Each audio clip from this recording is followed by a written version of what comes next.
Hey, thanks, Dr. Cate, for joining us here again in the online chapel studio, I guess is what we're calling this now. But yeah, just super excited to have you and hear some of your thoughts and what you have to say to our students. Well, thank you. I enjoy teaching students. I have over 400 right now this semester in some large classes. Wow. But I'm happy to take some time for chapel and share some thoughts. Nice. So, Yeah, we were talking a little bit about, leading up to this, kind of some things that maybe you wanted to talk about. And you had mentioned this idea of prayer and specifically like when you're dealing with like a crisis. Yeah. So talk to me a little bit about that. Yeah, faith in the face of a crisis.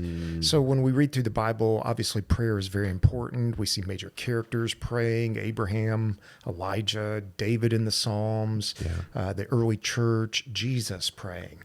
The Gospel of Luke mentions Jesus praying 9 or 10 different times.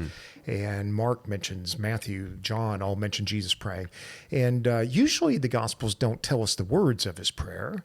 But what's interesting is that each Gospel, and we do have 4 accounts of the life of Jesus, there's a model prayer. Almost an example of this is how you pray.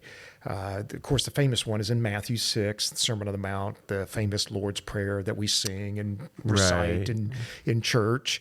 Luke also has the same prayer, but a different occasion where the disciples say, teach us to pray. And in John, the night of the Last Supper, there's like this 5-chapter long rolling dialogue that Jesus has.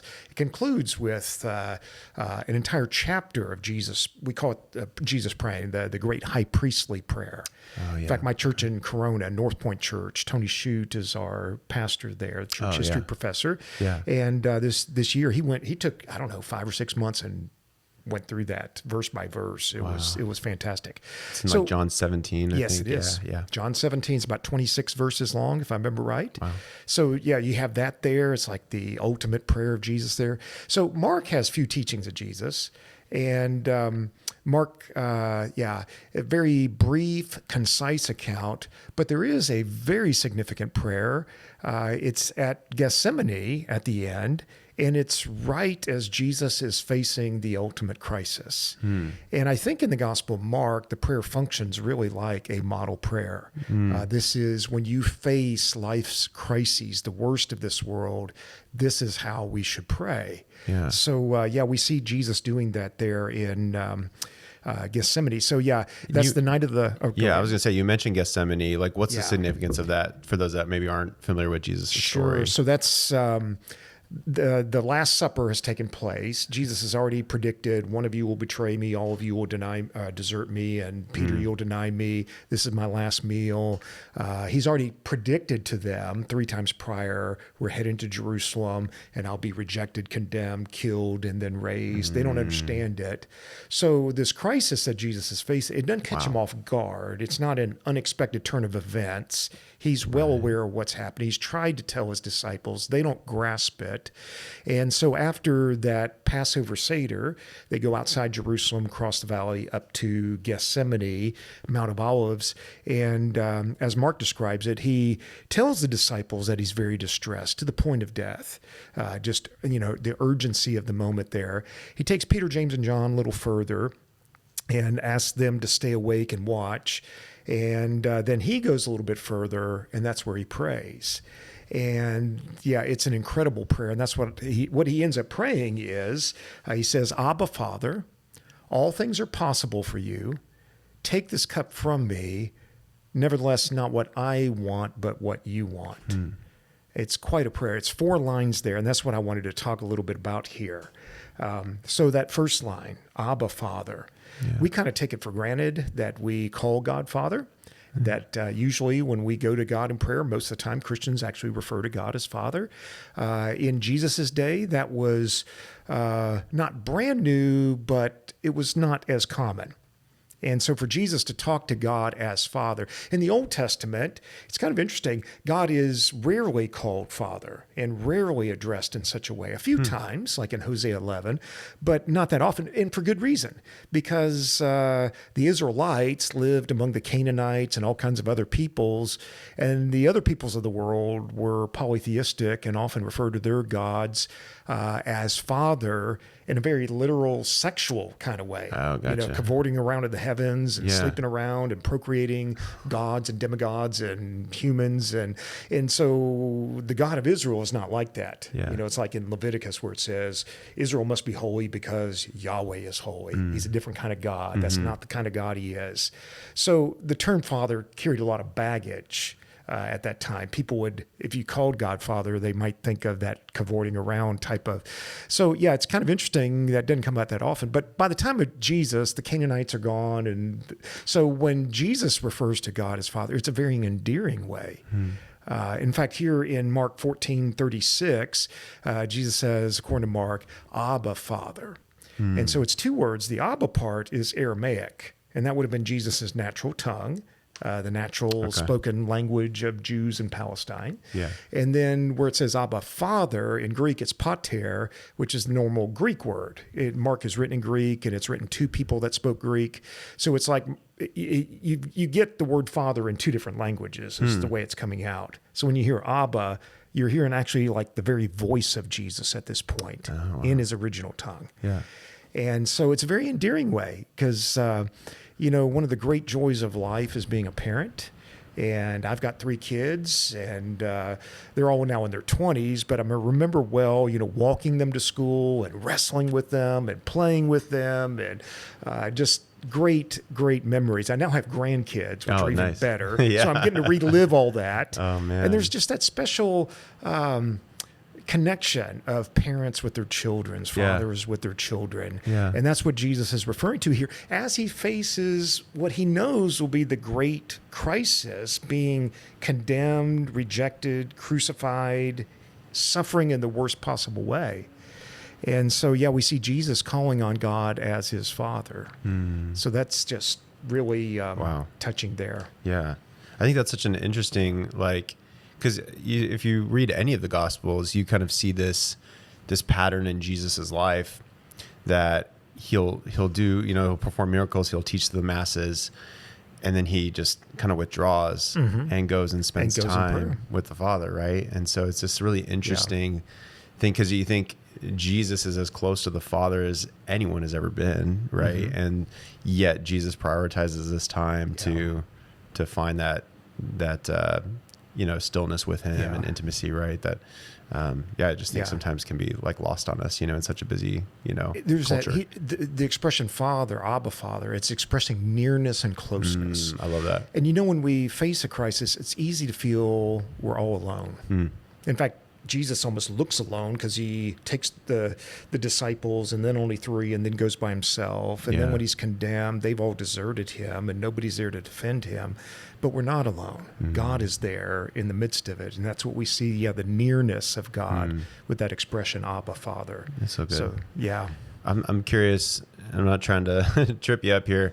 I've had conversations with students that have maybe a checkered past with their father, and there's some history there, some baggage, and, I'm curious, maybe what encouragement you have to those students that maybe are I understand this idea of nearness and closeness to the Father, but I don't I haven't experienced that myself. Yeah. So how do I relate to that? Yeah. It's really unfortunate when that happens, but, maybe they've experienced warmth and closeness through a different relative. Maybe their father, their earthly father, biological father was not the best, but maybe a grandfather, an uncle, or somebody else has stepped in. But that's really unfortunate. That's the pattern that shouldn't be. But so Jesus here, he calls on God as Father, which expresses nearness and closeness. So when we face the crises of life, we might feel alone, but we really aren't. God is there. That's good. So that's just the first phrase. Yeah. Okay. So the second phrase, he prays, Abba, Father, all things are possible for you. And in Greek, it's really just 2 words, panta dunata. All things are possible. It's not just anything's possible. All things are possible. And so suddenly now Jesus is speaking about the transcendence of God, the greatness of God, the bigness, hugeness of God. Not just that he's Father, near and close, but his transcendence, which is just truly hard to grasp. I mean, we can make analogies like if you climb a mountain, you get a view of all over and how big things really are. Or if you fly in a plane, go to 40,000 feet, look out the window, you suddenly realize how big this world is and how small we are in it. Yeah. Or if you look through a telescope, I mean, you even see bigger, how the cosmos and how big it is. And the God of the Bible is the God of creation and is greater and bigger. And so all things are possible. And we see that in the ministry of Jesus, like in the Gospel of Mark, the mighty deeds that he does, that he feeds 5,000 with just a few loaves, or 4,000, or he walks on water, or he's asleep in the boat, the disciples wake him, there's a storm, and he just commands the winds and waves and they stop. Or in the presence of evil, he commands the demons and they leave. And so you see the bigness, the greatness, and expressed in the Gospels there. Yeah. And so, all things are possible there. And it's emphasizing the greatness, the transcendence of God there. And I guess that's how we should really approach God, with a perspective of, or really a conviction of, God, I know that like all things are possible for you. Yeah.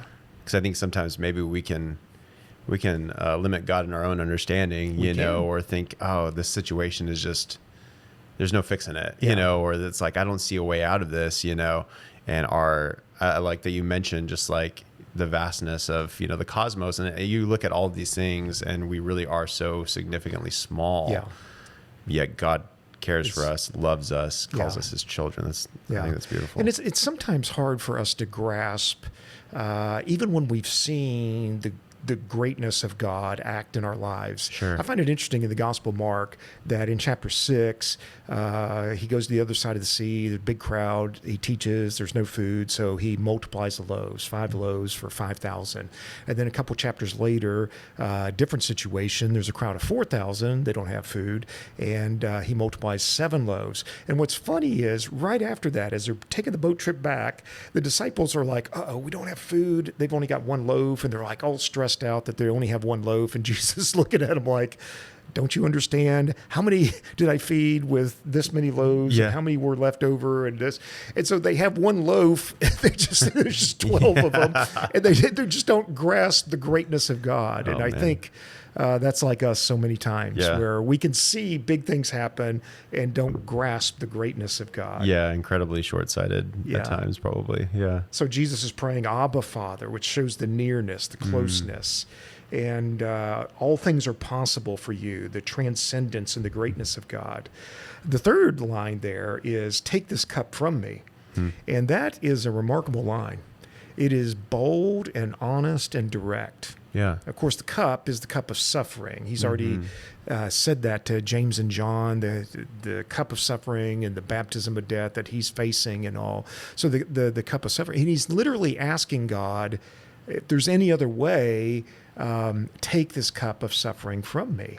Now, that surprises us sometimes because, after the fact, as we look back at the death of Jesus for the forgiveness of sins, we would sometimes wonder, why would Jesus pray such a thing? But, Mark brings out the humanness of Jesus. Yeah. It's not like Jesus is saying, yippee, I got to go die. Yeah. No, I mean, anybody in the ancient world knew how horrific crucifixion was, and it was designed to be so. The most humiliating, painful, shameful, kind of death ever devised. Yeah, I'd heard somewhere a while back that essentially the Romans had perfected the art of public execution. They really had to make it just a public spectacle. It was a crime deterrent. You're not going to want to do this, or else this is what will happen to you. Right.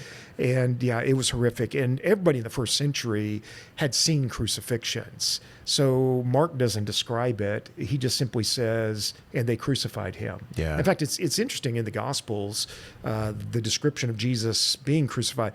It's actually the longest account of a crucifixion in the ancient world. People just didn't write about it for obvious reasons. And so Mark doesn't elaborate on it, but everybody knew what that was like. They had seen dozens, if not hundreds of others. And Jesus knows that's the kind of crisis he's facing. And it's a big, bold, direct request. Take this cup from me. Now, what's a little surprising about this? His request is actually not granted.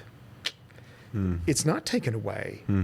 And now, that's not the end of the prayer here. He does go on to say, yet not what I want, but what you want. And that's really almost surprising. He asks something big and bold, and Mark even records it for us to see, but it's actually not granted to him.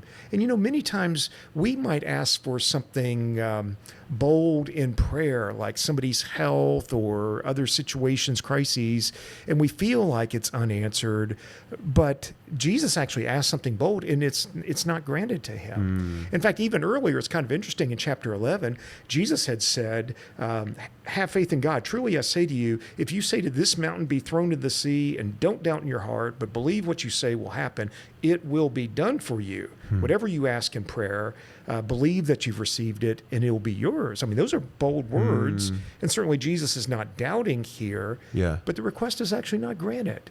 And I mention that because when we face crises in life, it's easy to feel like God is absent. And why didn't God act in this kind of way that we expect? And here is Jesus himself facing the worst kind of crisis than I would imagine almost any of us would ever face. Nobody's tortured like he was. And yet it was actually God's will for this to happen and go through with this. So it's almost shocking when you stop and realize, wow, that is a big, it's almost like the expression, go big or go home. And he asked, take this cup from me. But we see Jesus, agonizing here. Mark has expressed how Jesus, he's a real human being. We don't need to diminish that. Jesus fully dies. He's fully human. He's expresses emotions, compassion for the crowds, anger towards the religious leaders for this, frustration over that, and he's hungry, and he sleeps, and he's a carpenter, and he's all these things. He faced the realities of our world. So it's showing us God is not distant and removed from us, but experienced the worst of this world. So that's good. Take this cup from me. That is a bold, honest, direct request. And I think it does lend to, just that statement itself really shows you the humanity of Jesus and just the fact that he is facing this kind of anguish and suffering, that he knows is coming. And I think it's always something that I've really wrestled with is the honesty of that prayer, but also just the obedience of Jesus in that moment, understanding that what he was sent on this earth to do, but still being able to emotionally wrestle with that and give it to God, the Father, right, in that moment. It's a really helpful kind of framework, I think, for some of us that maybe are struggling with things. And we shouldn't be afraid to ask big, bold things from God. But of course, that's not the last line. The last line is, yet not what I want, but what you want. And we see that Jesus is submissive and obedient and trusting in what is ahead. We see that he's selfless and sacrificial. He's not demanding his own way, which is, remarkable. And it's, so Mark, as he records it here, has verbs here, not what I want, but what you want. Luke has it in the form of nouns, not my will, but thine be done, the famous expression there. Very selfless and sacrificial. And, Jesus is about to face the worst suffering a human can experience. And we're all going to experience suffering in different forms and fashions and crises in our lives and we can never fully grasp it. Why did this happen? Why are we going through these things?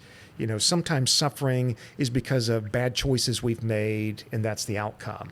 And we even see that with the kingdoms of Judah and Israel, that when they were demolished by the Assyrians and the Babylonians, the text of 2 Kings is clear. Well, they were idolatrous, and God allowed that to happen to punish them and teach them, be obedient to me. And so sometimes we suffer crises because of bad choices we've made. made.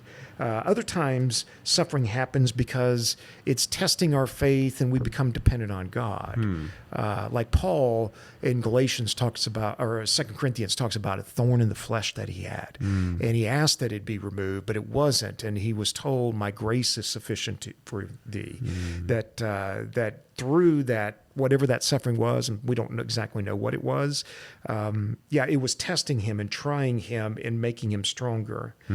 Sometimes in suffering, God intervenes, very famously, like Daniel in the lion's den or the three in the fiery furnace, or other times in the Gospels where God intervenes. And then other times we just don't know, and it's unclear.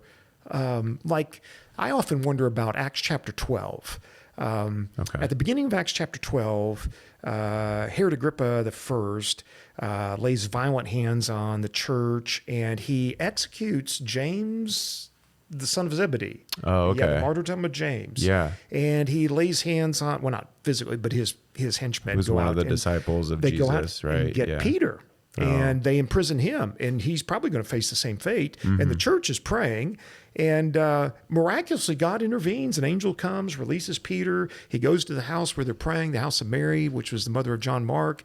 And it's kind of humorous. The servant girl Rhoda comes to the door and goes, "Oh wow, it's Peter. Let me go tell everybody." And so he's on a jailbreak. There's like sirens whistling in the distance, and he's at the door. Like looking around. Can I come in? Yeah. And he's released. And I can't help but wonder. The church is praying for Peter and that he might be released and all. But what about the family of James? Why was it that he died and there wasn't intervention there? Yeah. Well, we don't know these things. And we can torture ourselves if we try to figure it all out. We just have to trust. Yeah. And so Jesus experienced the worst of this world, and he trusted. And of course, God did not abandon him. It might look that way. He cries out. In fact, that's the only other prayer in the Gospel of Mark. My God, why have you forsaken me? He looks forsaken. He actually isn't, because God raises him from the dead. And instead, something else is being forsaken. It's the temple. The veil tears from top to bottom. And it's like God has left the building. So it looks like Jesus is forsaken. The skies have grown dark, and God doesn't speak. God doesn't sweep in and rescue him. But he really isn't forsaken. He's raised from the dead, unlike anyone else. And the first fruits of the final resurrection. And this prayer that Jesus prays there, Abba, Father, all things are possible for you. Take this cup from me. Nevertheless, not what I want, but what you want. It really would have been a model prayer for the original readers. Yeah. So from the best we can tell, Mark may be written at the late 60s, early 70s. Possibly for Christians in Rome. Okay. The book of Mark emphasizes the high price of following Jesus. If you're going to follow me, prepare to deny yourself, take up the cross, follow me in death. Yeah. And so there's Mark really emphasizes that high price of following Jesus. Okay, so in July of 64 in Rome, Rome burned. And 11 This is 0064, not like 1964. Nope. This would be like, Marty McFly and his DeLorean, 64, July of 64 AD. And 11 of the 14 districts of the city burned to ashes. Nero was very happy about it, built a brand new golden palace where the slums burned. And so word on the street was Nero burned down Rome to clear land for a new golden palace. And so to shift blame, Nero killed Christians. He blamed it on Christians. And the Roman historian Tacitus tells us horrific details that he dressed them up in animal skins and turned them loose to the beast to be devoured. And he crucified many, and he burned Christians alive at the stake. In fact, Tacitus even says he lit his gardens burning Christians alive, which is gruesome and horrific. And there's a good chance that that's when Peter died and Paul died, this intense persecution of Christians. There's a good chance the Gospel of Mark was written to the churches in Rome facing that. Yeah. And so when the sword would be at their neck and they would feel like they're all alone, and is God going to break in and rescue me from this situation, they could remember that Jesus faced similar situation and he prayed, Abba, Father, you're near and close. All things are possible. Take this from me, but nevertheless, not what I want, but what you want. And just trusting in the Father's hands. That's so good. So when you when we consider the historical context, the original audience, and that may be what they were facing, this prayer really is like a model prayer for what they were facing. And it speaks to us today because we too will face crises in life. Yeah. I've got so many students right now that it amazes me some of the things that some of my students are facing in terms of health or their families or finances or just all kinds of different situations. And I end up feeling you're way too young for this. Yeah.